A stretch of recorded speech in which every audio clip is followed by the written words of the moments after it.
Hi, Clutter Fairy fans. This is the Clutter Fairy Weekly for August 15th, 2023. I'm your co-host, Ed Gumnick, and I'm speaking with Gayle Goddard, certified professional organizer and owner of the Clutter Fairy in Houston, Texas. Hi, everybody. The Clutter Fairy Weekly is the webcast and podcast that digs deep into the clutter that piles up between you and the life that you want to be living. We explore the habits and behaviors that lead to clutter, and we suggest strategies to slow the accumulation, reduce the collection, and comfortably manage the stuff we decide to keep.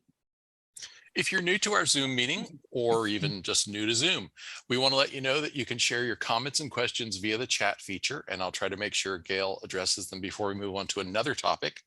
You can also use the raise hand feature if you'd like to make a comment or ask a question yourself via audio or video. And we're streaming the webcast live on Facebook, so you can share your questions and comments there, and I'll share them with Gayle. We're going to start, as we usually do, by talking about last week's Weekly Tittle, which was called Harvest Fallen Fruit. The assignment was to take action to address your florage issue, that's florage in scare quotes, or one of our easy clutter win ideas that we suggested. We would love to hear from our participants in Zoom or Facebook who picked some low-hanging fruit this week. Please let us know in the comments. YouTube viewer Pauline shared her Tittle report in a comment. She says, I sorted out my stash of greeting cards and found 3 cards with no matching envelopes and no less than 70 envelopes, all sizes and colors, with no cards. That's so funny, Pauline.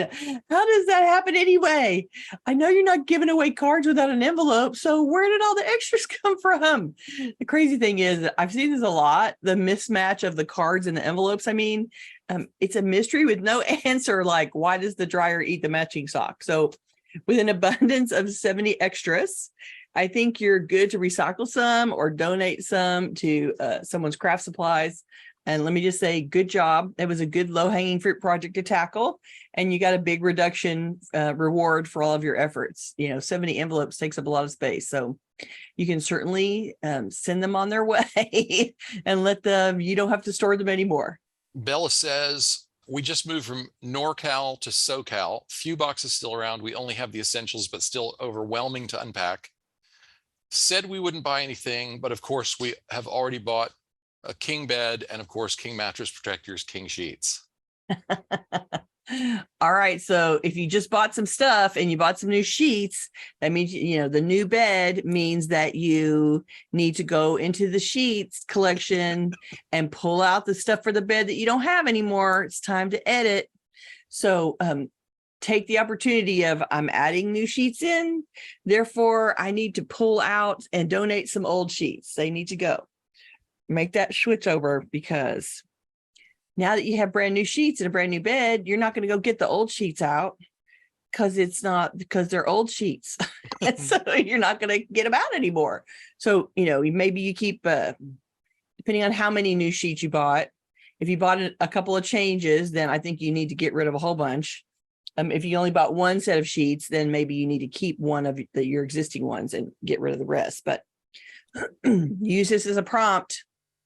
I have new sheets, therefore I need to get rid of sheets and pillows and blankets. Now's the time. And good job. M reports, I was surprised that much of my floor was covered with clothing. Egad, that's kindergarten stuff to hang up clothes. However, I learned that I need to make a place to change clothes easily and hang clothes that can be worn again. Yes. We all have the theory that we only wore it for a few hours.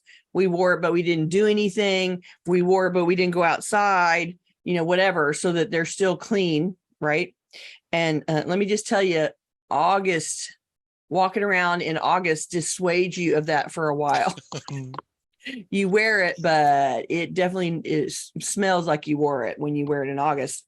But yes, you need a couple of hooks, or you need a shelf that you put clothes on that you're going to wear again, or you need a section of the clothing rods that you can go in and hang stuff up when you are holding on, waiting to wear them again, and not have it be a huge quantity. Like at some point, you don't want to be putting everything you put on back in the closet to be worn again.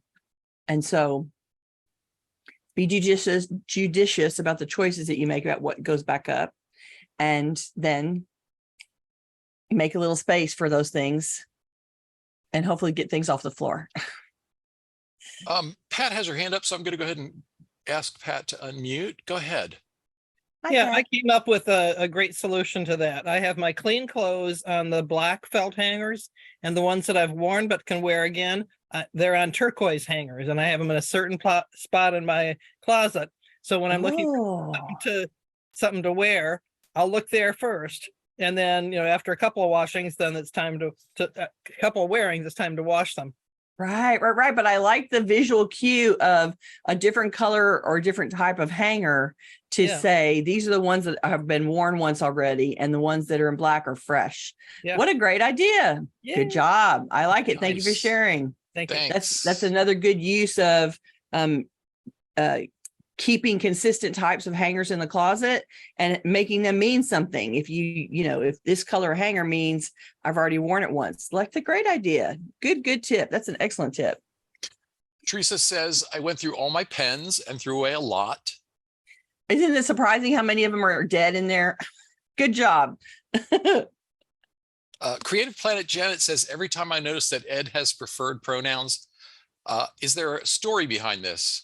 No, not really, except that when we started doing, I guess the story is we started doing surveys. We had some ambiguous names and also names with pronunciations that were not obvious to us. So we put in questions about both of those things in our surveys, and I don't think I realized I had them in my description here. I don't know. Right. Just as just so people don't have to wonder.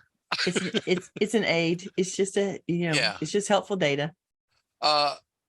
Fee reports, I cleared my sewing bags off the bedroom floor, 2 large bags, more space for dressing, but I still need to find a permanent home for the bags, temporarily in spare room.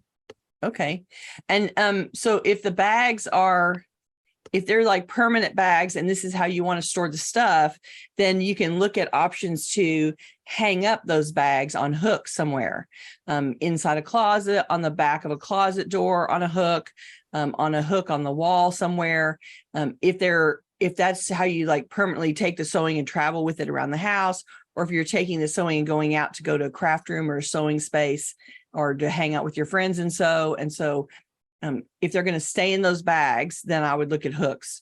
If they need to be installed as part of a craft supply for you, then looking at what kinds of stuff you're keeping and what would make it easy to get in and out of, and what would make it easy to store, stack, portable. Yes, I do carry them around. Okay. So then like I have a bead carrying case that just stays packed all the time, so that when it's time for me to go hang out with my friends, I just grab that bag and add in a current project and go off with it, because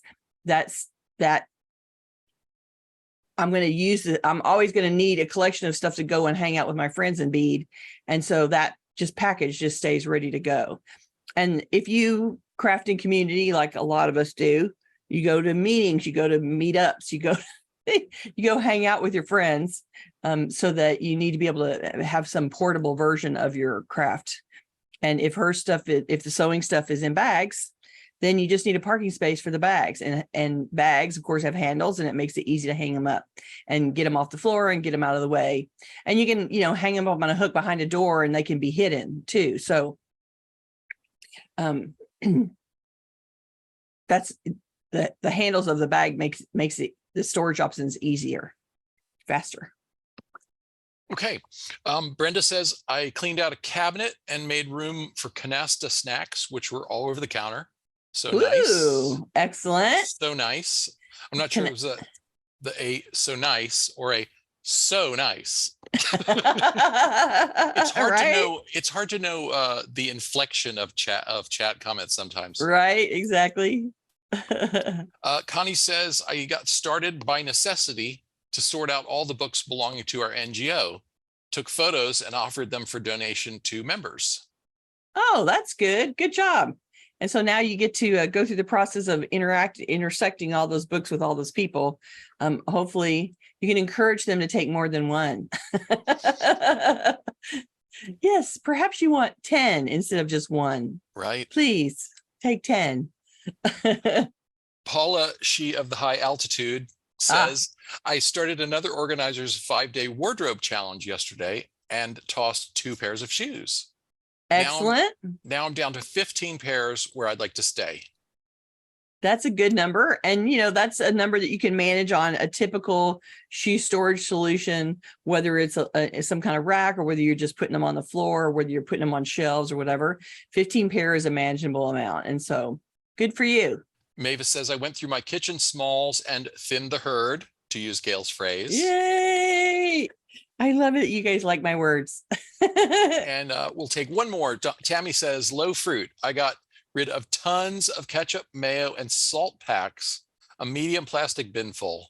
They're everywhere. I'll find more stashed in fridge as I clean it one day, and now feel ready to set them free. Awesome. That was a good job. I felt fear of not having. I have a bottle of ketchup and mayo. They're clutter and probably expired.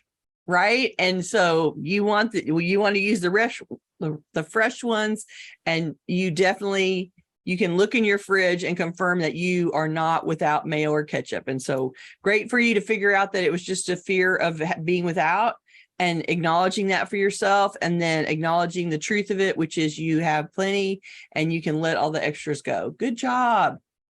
Okay. Always fun when you figure that out. I lied. One more comment, just because it's so good. It's so apt.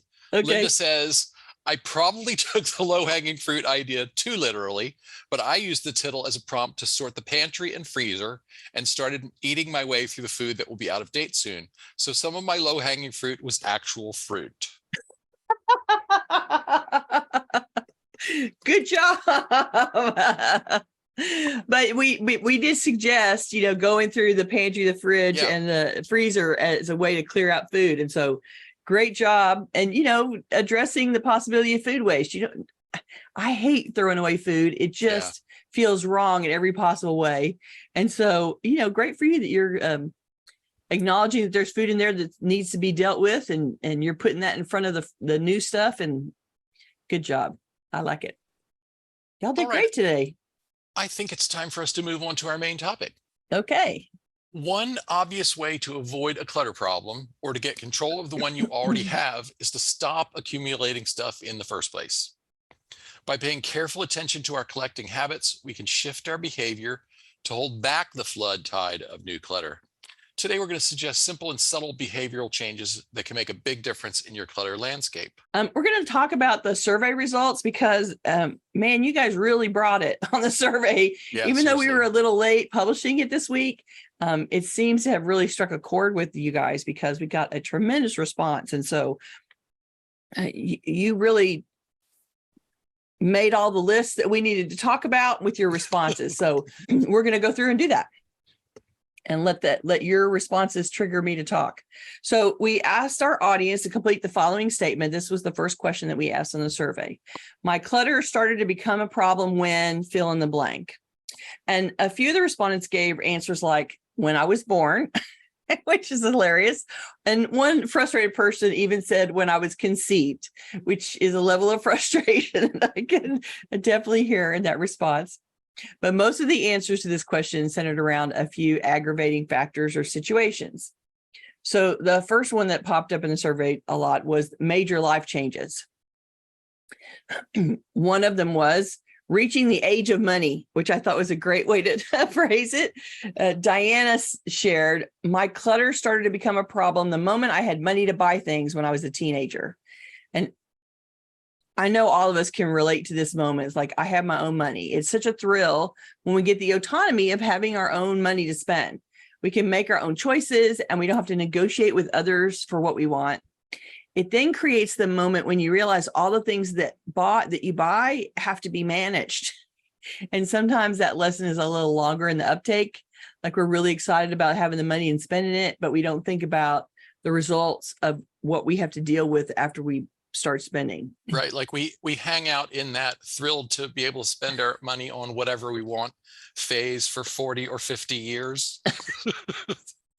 And never quite go, oh yeah, there's an attached, habit that needs to be developed here. So I wanted to talk about tips as well. So in this space, you do have the ability to get what you want, but you also have the discernment to learn that buying things creates management issues. All that you bring home needs to be folded into the household. And the older you get, the tighter that squeeze is. You have to recognize, along with acquiring things, you have to add a process for managing those things. And you have to decide how much stuff you actually want to live with. So it's all well and good to get money and start buying things, but you're going to have to live with everything that you buy. And so adding in a thoughtful process about, hey, yes, I can buy it, but how much do I actually want to live with? And how do I want to manage the stuff that I live with? What effort do I want to put into keeping the things that I've spent my money on in good shape and keeping my place that I live, for which you pay rent or mortgage, by the way, to live there, how much you want to make that space be comfortable and soothing and relaxing and an oasis for you. And that's going to require some effort on your part. Now, spending money is easy and fun. Managing the household and the stuff is a chore.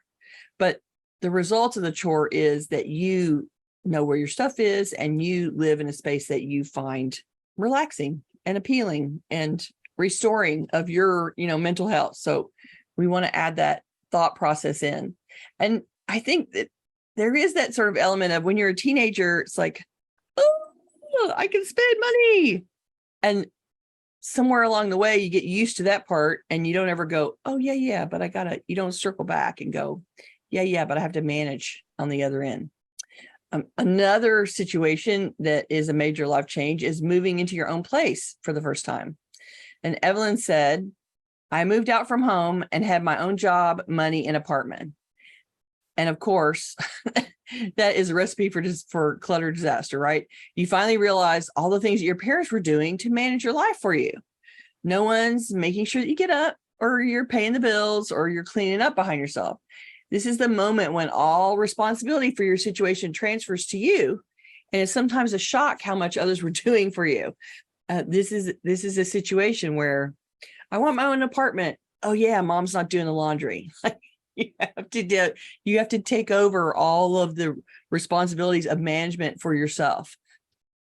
And how well you do that directly impacts how you live your life, how you enjoy living your life, and how much comfort you live in. And you realize that all those things that your mother was running around doing in the house all the time, she was doing that so everybody was comfortable in the house, and she was doing it for herself and also for all of you guys too. And so you have to appreciate your mom for doing all that effort. And you have to recognize when you move into your own space for the first time that now the effort is yours. It's your turn. It's really spending money requires no skills and no training, but spending money wisely requires thought, and it requires impulse management, and it requires planning. And handling bills and cleaning up requires skills that you need to cultivate, and you need to create a plan to tackle. And so I totally I moved into my first apartment, and I have money and a job, and now I'm on my own. And then you have to go, oh yeah, that means I have to load the dishwasher, right? It's one of the things you have to take on as in the new phase of your life. Peggy says, I was younger and thought I needed choices, in air quotes. She says, I needed choices in everything. I no longer believe this. One flavor of soap or one sheet set will do. Oh my gosh, getting out and living independently will lead us to explore our tastes and preferences for sure. And it's a double-edged sword though. Exploring your interests and preferences creates a trail of I tried it and I moved on from it stuff in your house. And that just seeds the clutter pile. So I get why buy one shirt when you can buy that same shirt that you love in 12 colors, but then you have to manage the 12 shirts that you bought. And so this is all, effects and results of being able to purchase and being able to start shopping. Knowing that you can make a whole bunch of choices doesn't mean that you have to choose all of them. It's what I'm saying.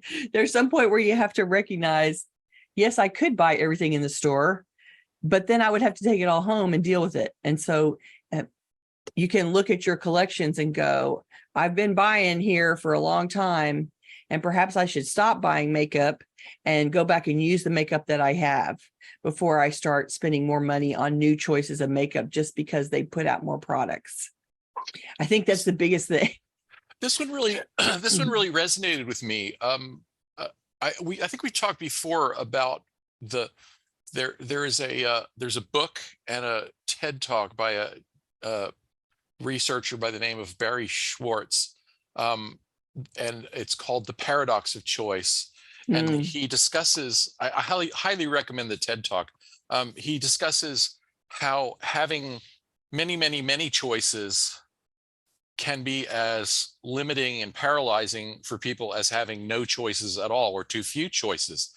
And I think we come to sort of associate choice with luxury or comfort or freedom. And so we get the 6 different kinds of flavored coffees that clutter up the cabinet, or the many kinds of snacks.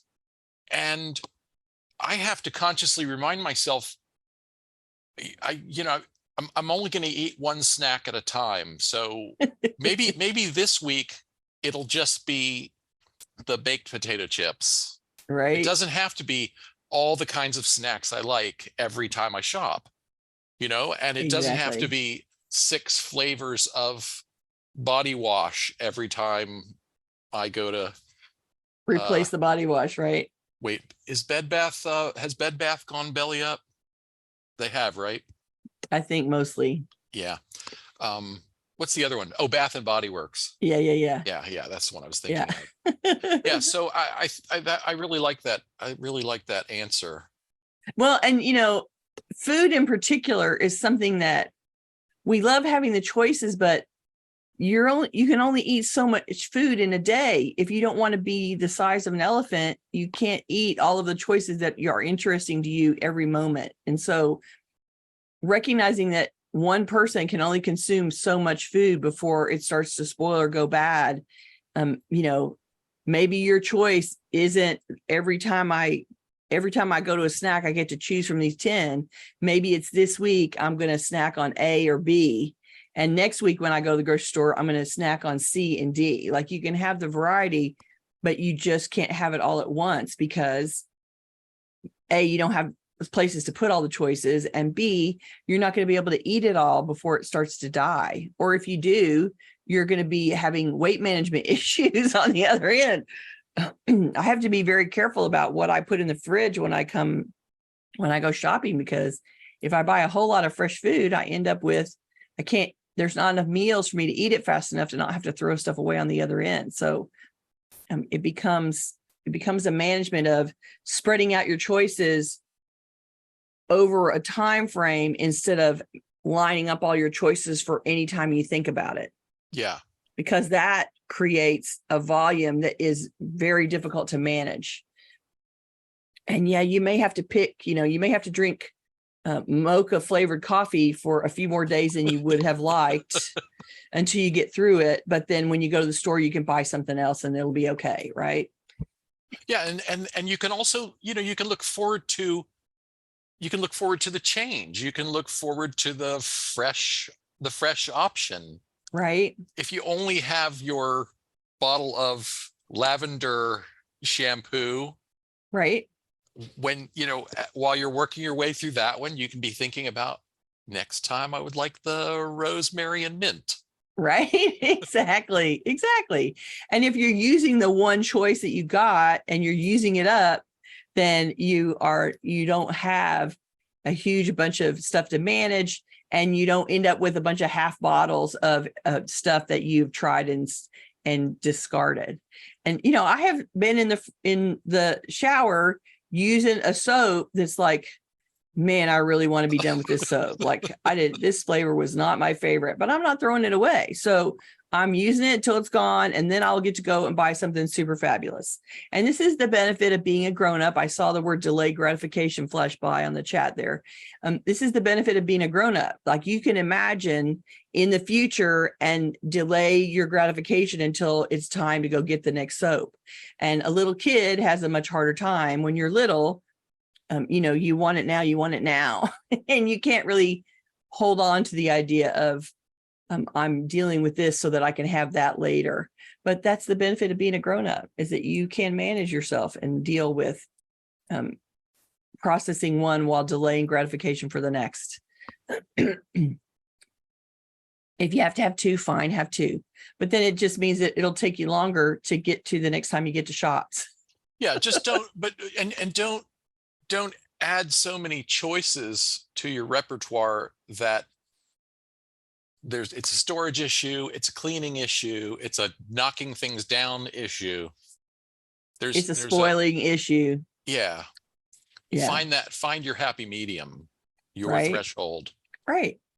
And live your life of choice and your life of possibilities stretched out over time, instead of in the immediate moment. You don't have to have all the choices right now. You can experience those choices stretched out over time, and still have choices and differences in your life. Thank you. We will let that one go now. Right. Go ahead. Another clutter creator that we got this response in the survey was having children. And for every parent everywhere, enough said, having kids explodes the amount of stuff in the house, and it drains away all the energy that you have to deal with things, because you spend all your energy focusing on the kids.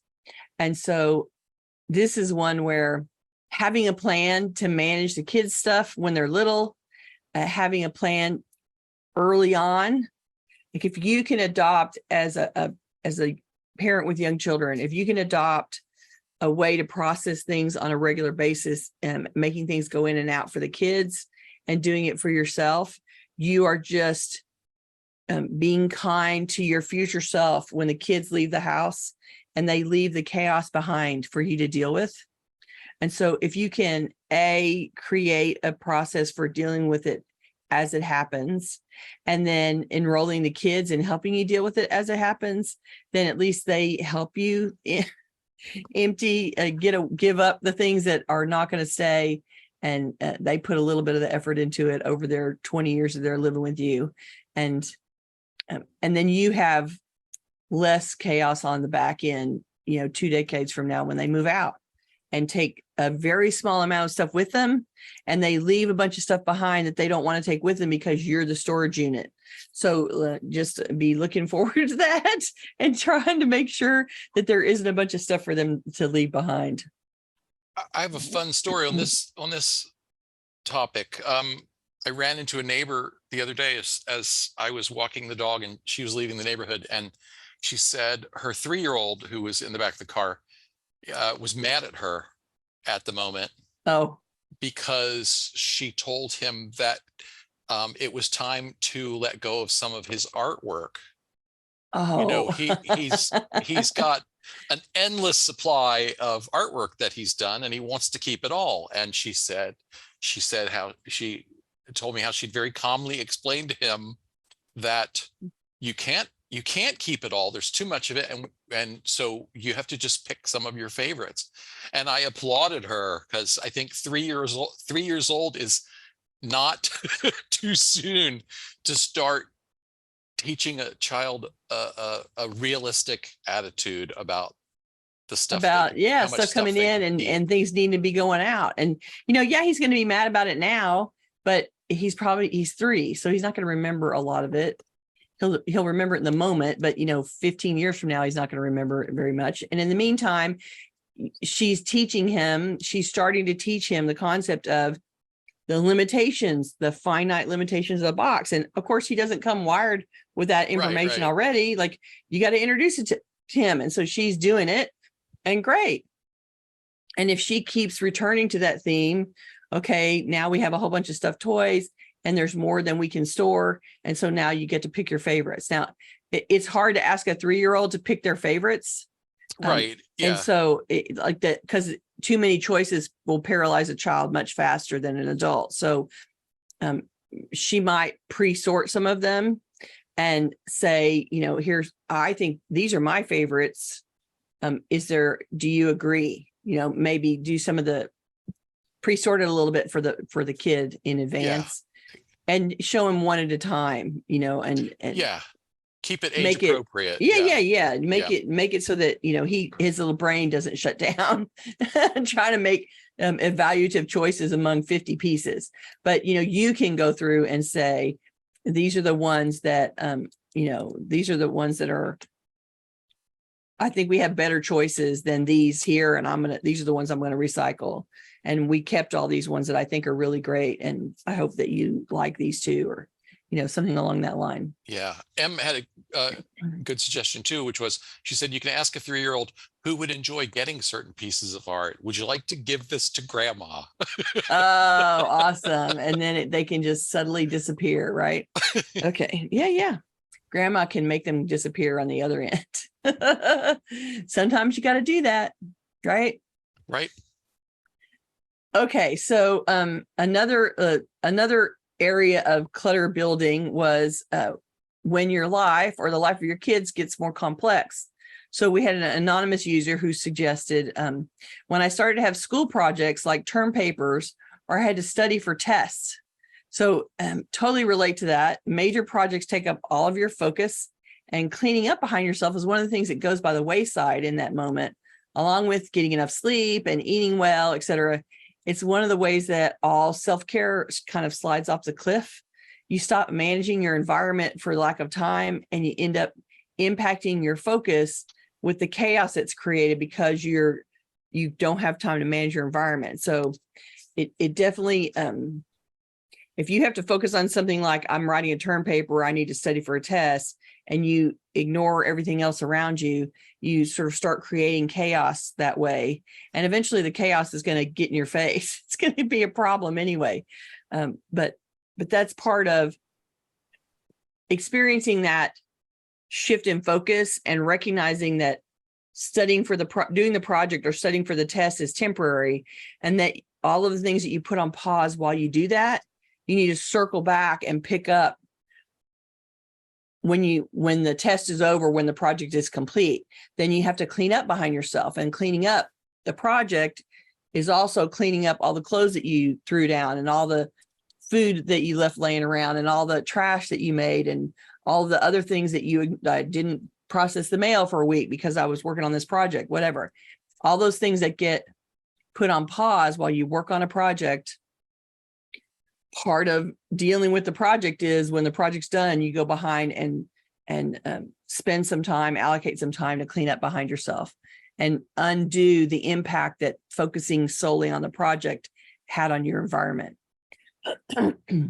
We don't do that cleanup part well. It's one of the things that we don't think about and we don't make plans for. So this is a perfect example of when you need to have that plan. Another example of having your life getting complex was from Darby. And she said, my daughter became old enough to do arts and crafts, especially anything with scissors or stickers. And I want to add or glue or glitter onto that list. I'm sure that became part of it too. There's nothing like the unbridled creativity of a child who has no judgment of themselves or their work to make an arts and crafts explosion of materials, trash, and final products to manage. Arts and crafts, lots of fun. It creates a mess. And again, this is one of those situations where you have to circle back and clean up after the mess. And, sometimes it's mom, and sometimes, if the daughter just became old enough, you can probably get her to do part of it, but she's probably not going to be as thorough as you want. And so setting creativity is stopping now. We need to go on to the next thing, and we need to stop and clean up ourselves is another teaching moment for her about when you have this fun and you're doing all this creating and you get something really fabulous at the other end. And then we have to stop and spend 15 minutes cleaning up and putting things away so that it's ready to go when you want to come and do it again. we all have that cleanup issue on the other end that we're tired of. It was so much fun, and the cleanup part isn't fun, but No. it is a necessary part of the clutter management in the house. Another thing that creates clutter in the house, another change, is a career change. Blue Jay says, I closed an office space almost as big as my flat, and all the stuff came into my home when she closed the office space, is the implication. I'm sure that wasn't the plan when you went into that office. You were furnishing a second space with a reason. You were creating an office. And so it was a separate location, and you furnished it so that you could use it.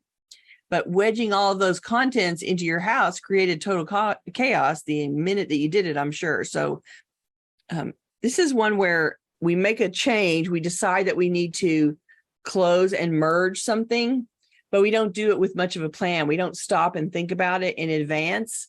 If I take all of the furniture in the office and bring it to my house, what am I going to do? Where is it going to go? I can't possibly make that work. So I need an alternate plan about where all this stuff can go. Or maybe some of the things that I got for the office, I like better than some of the things in the house. And so I can bring some of those in and take something in the house out in order to make it work. So doing that merger, acknowledging that, adding in bulk from one place to another requires a plan. It requires a thought. It requires you to think about, I don't have a lot of space in my home. I don't have a whole bunch of empty rooms waiting to receive stuff. So in order to make this work, I really need to think about how much of it actually needs to come to my house, or what can leave my house in order for this new stuff to come in. And particularly around furniture, right? Like furniture has such a footprint. And so make a plan. When you have to, people do this all the time. They say, the storage unit is costing me too much money. I'm going to bring everything from the storage unit to the house. Oh no, it's in the storage unit for a reason. It's in there because you can't fit it in your house. So now's the time to not move it all into the house, but go through it all and make all those decisions about it needs to go. It needs to go. Okay, so divorce or separation. I want to read this one because I thought it was very interesting. We had an anonymous person say, when my husband and I separated, this is an interesting question and that I had never thought about. When did the problem really start? It's a great insight for me to consider moving forward. Why do I leave the dishes? Because it was never appreciated when they were done. And it seemed like there was always something that wasn't done quite right when they were finished. So she developed a habit of leaving the dishes because she was feeling unappreciated. The work that she did to deal with the dishes was maybe criticized, and she was feeling unappreciated about it. And so her response was to not do it. And we certainly develop those habits in response to the people that we live with. And if you feel unappreciated and give up on the dishes in response, okay, I see how you got there. But now that you're separated, the only person that's being impacted by ignoring the dishes is you. And so that's one of those major changes where whatever precipitated the change, now you can reevaluate how you interact with the stuff and how you take care of the space that you are the person that is living in. This question got so many great answers that in retrospect, I'm thinking this could have been the theme, just the one and only theme of the top of the episode. Right. This question, and I and to anyone who didn't answer the survey or who's watching the video later or listening to the podcast, I want to encourage all of you to ask yourself this question: when did my clutter start, or when did my clutter get much worse? Out of control. Yeah. When it become noticeable or difficult to manage.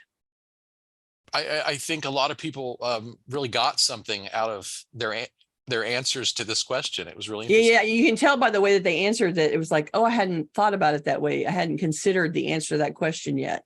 Just list off the remaining answers we got. Yeah. So we'll move on to the next question. One of them was adding a new member to your household. There's all kinds of reasons why you do that. And merging households is one of those things that people do it without a plan. So it's definitely one that requires you to think about how to merge the households before you do it. Health and mobility issues. If you start having health issues or you start having mobility issues, it makes it very difficult to deal with clutter. Receiving an inheritance, meaning that you inherited the contents of somebody's house or life. And that creates a huge clutter problem immediately for anybody that inherits a bunch of stuff they have to manage. And sometimes it's several things at once, multiple life changes that pile up in a short period. I want to read this quote. We had too many transitions in 1 year. Mom in hospice, dad in an apartment, kids in college and starting out on their own, and a new hubby who is a collector. And I have to say, when I read that list, I was like, oh, I can see the backwash of clutter piling up immediately in my mind. Like I have a vision of what happened when all those things happened in the same year. That was from Lisa Beth, who's yes, Lisa Beth with us today. Oh, hi, Lisa Beth. There's also trauma. The death of a loved one is a really big trigger for a lot of people. Blue Jays posted when my best friend died. Grief stops everything. And that's one of those moments where you really don't have the energy to deal with things while you try to deal with a loss. And the only way that you're going to get back to it is to feel the grief, process and absorb that loss, integrate that loss as best you can to be able to get back to more capacity to deal with the other things in your life. But death of a loved one will do it to you every time. Okay, we have another question that we asked was, name the collections or categories of stuff in your home that are typically most likely to become cluttered. And some of the most frequent responses were craft and hobby supplies, of course, mail, magazines, bills, medical paperwork, receipts, handwritten notes. In other words, paper, anything. And Peggy says, papers, they take so long to go through for such little visible result. That is correct. Pantry items, dry and canned goods and spices, that was on the list of collectibles. Clothes, shoes, children's toys. Helen says, my daughter's an avid collector and I don't want to take that joy from her, but equally I want to teach her that you can't have all the things. Currently, we have a rule: if she gets a new cuddly toy, she has to let go of an old one, even if this is causing her pain. And last year we had tears in the toy shop when she decided to not buy a toy she wanted because she wasn't willing to let go of an old one. Oh, but good lesson for her to learn. Like, yeah, we got to have space for them. Office supplies. We've talked about office supplies a million times, right? Everybody has office supplies. And what in the world are they for? And why do we have so many? Because we don't need them. All of those collections, all of those categories of stuff are typical collections. Okay, the third question, and I wanted to run through these. Finally, we asked our audience to describe a habit or routine behavior that you'd like to cultivate or eliminate to help get a better handle on household clutter. And so some of our favorite responses, one was from Sarah. She says, I would like to cultivate the ability to see in air quotes, to see clutter.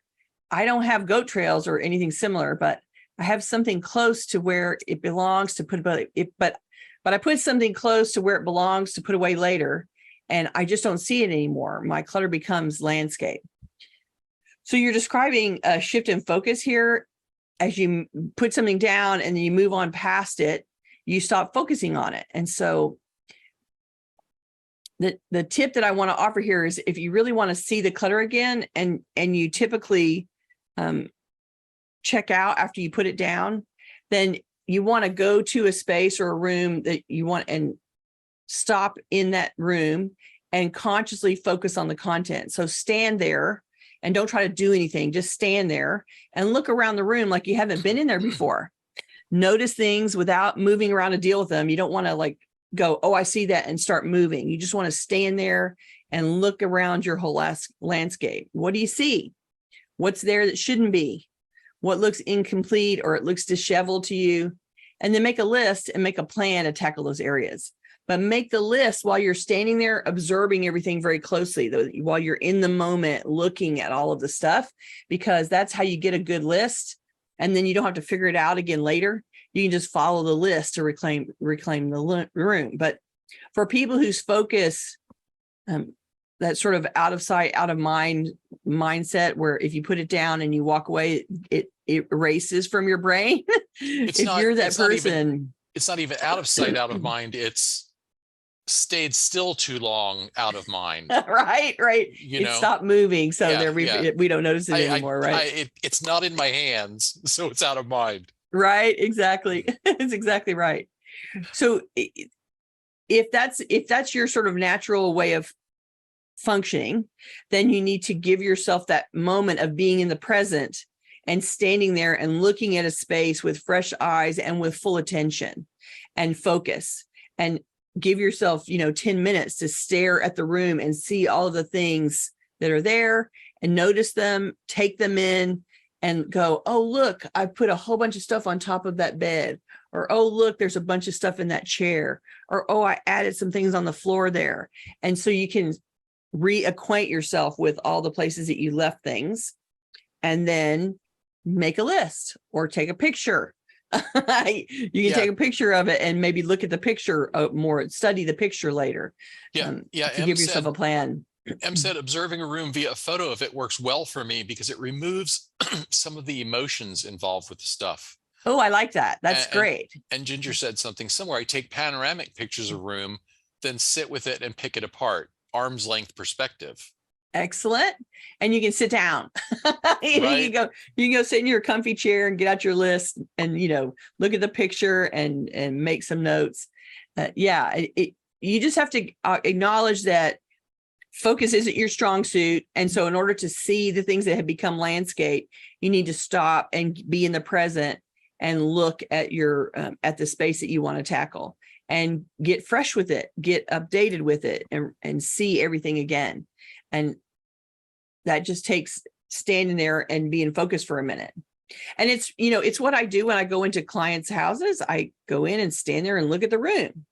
And I'm basically cataloging choke points and cabinets I need to open, and here's that pile and what's that stuff over there. I'm scanning the room to see what I have to deal with. And you can do the same in order to imagine that it's, pretend you're a client and you're going to go help somebody else and go stare at that room and see what's in there that needs to be dealt with.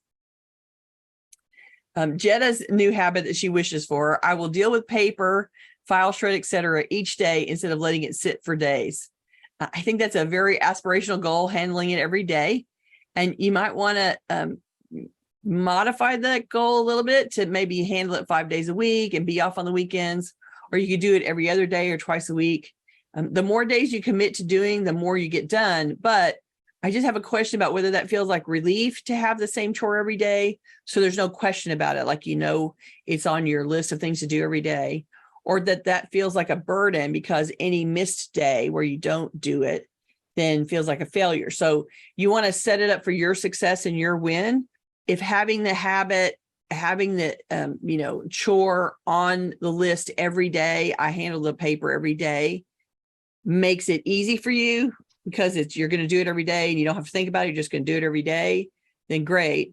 And if it feels like I said I'm going to do it 7 days a week, but that's really nonstop. And then if I miss one, I'm sad or I am beating myself up, then, modify the goal a little bit to give yourself a day off. Allow yourself a cheat day, as they right, call it. Exactly. The diet or workout a paper cheat world. day. Yeah. Right. Yeah, exactly. Don't create a game for yourself that's so hard that you can't win it. Yes, exactly. Exactly. You want to be able to win, and whatever that looks like for you. And once you get caught up, dealing with the paper every day really becomes pretty quick. Like, it's not like, you're not getting 150 pieces of mail every day.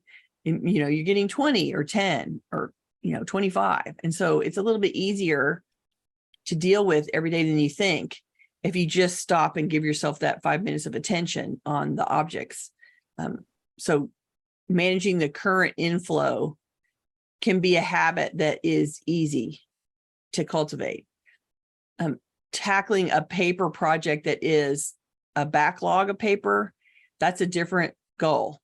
So this goal of I'll deal with paper every day instead of letting it sit for days is how I deal with my current incoming paper. That's the habit for the current incoming paper.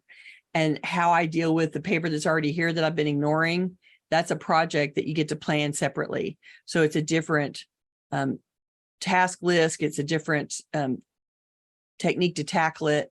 And, you need to be doing this current everyday paper habit in addition to whatever you have to do to handle the backlog. Yeah, and Sharon says I'll set a time each week to take care of the week's mail. So for her, it's a once a week thing that she wants to deal with it. Okay, that's cool. So maybe your 5 minutes is going to take 20 or 30 minutes to get it done. But if you have a set time for it and you're cool with that, then you can stay on top of your current mail too. Peggy says, I would like to stay on top of digital as well as paper clutter, but first I need to get a handle on the backlog. Well, and this is why I was talking about backlog. Handling the habit to handle what is incoming every day, what's the fresh new deliveries, whether that's physical or digital, is one habit. And the process of dealing with the backlog is a different habit. Because if you start with the backlog without a habit for the new stuff, you're over there working on the backlog, and the new stuff is coming in and creating more backlog. So you have to create a habit to deal with what's incoming first and be doing that, and then make a plan to go and deal with the backlog on the back end, so that the backlog stops accumulating. We've talked about that several times before, but I think it's worth just reminding that any clutter situation, not just paper, but any situation you have in your home where there's a backlog and you're also still adding to it. So, yeah, like having a huge collection of clothing or shoes can be the same kind of a problem. It's useful to think of it as two things. There is a project to take care of the backlog, and there's a habit or behavior or set of habits to address the ongoing problem. Yeah, the incoming and whatever's incoming, how to modify what's incoming, how, around clothes, for instance, it's how much am I going to go shopping? How often do I need to do that? When I add new things, am I going to take out old things to replace? I'm going to put something in. That means I have to take something out, and I have to go make a donation. Like having those habits for the new stuff is still necessary on any project. So new habit, project backlog, plan. Got to have both of those things on anything you're going to tackle. New Mexico Mama says, I will clean up a current project as soon as I'm done, so I have a clean service begin the new one. Yes, ma'am. Congratulations for acknowledging that is a necessary statement. You got to clean up in the kitchen after you cook. You got to clean up the arts and crafts after you're finished. You got to clean up in the bathroom when you finish putting your makeup on and getting dressed. Like everything in there is something that every project has an end, and it has the shrapnel to deal with after the project is done. And so even when I'm decluttering at the end of a client appointment, I stop and put stuff away. Like I've gotten out their scissors and I've picked up something to clean with, and I got the rag out and I, made some piles. And so when I stop at someone's house, I go put the scissors back, and I go put the cleaning materials back, and I go put the state of the project with notes, and I go, park them somewhere where they're out of the way, or I create, I've created a container to put them in, and I put them away. That cleanup has to happen for everybody every time in order to have a clean space to start again. And yeah, there's people that for which cleaning up is joy, and there's the rest of us that think cleaning up is an annoyance. But it is necessary. It is supportive of keeping your space clutter-free, chaos-free if you clean up behind yourself. Okay, we have all kinds of great comments and questions in the chat that we are not going to be able to get to during the recorded part of today's show. So stick around. If you're in Zoom, stick around with us after we sign off, and we'll try to get to some more of those. We'll chat you up. But we need to talk about next week, among other things. And the tittle.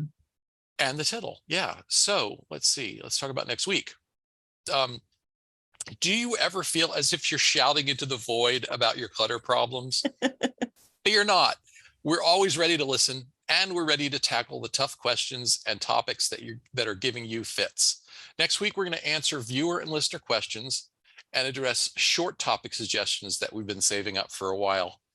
Join us on August 22nd at the usual time, noon U.S. Central Time, for Ask Us Anything, viewer and listener questions and orphan topics. It's been a while, so yeah. And Gayle and I, like every week, we look through, or every time we do a survey, we look through your topic suggestions, and some of them are very specific, so we can't like turn them into a whole episode. And so we're going to tackle at least a few of those little Right. ones, smaller questions that aren't a whole episode's worth. Why don't you give us the tittle? Okay, the title this week is Stem the Flow. This week's assignment is to slow down or shut down one of your ongoing sources of clutter. So first, identify an area of the home or a category or a collection of stuff that suffers from chronic clutter. For example, the entryway. And reflect on the circumstances or the situations that lead to the clutter in this space or this category, as well as the conditions or people that contribute to it. So you can write some brief statements describing a few situations or circumstances. For example, I take off my shoes when I enter the house and I never seem to circle back to put them away. So you're describing this is happening in the entryway and this is why it's happening. Now for each statement that you wrote down, write a resolution or an affirmation that encapsulates a habit you'd like to cultivate or eliminate. For example, I will go straight to the bedroom when I roam home and put my shoes in the rack in the closet. And I would continue that sentence instead of taking my shoes off in the entryway. Just keep them on for another 3 minutes, walk the rest of the way to the closet and take them off in there.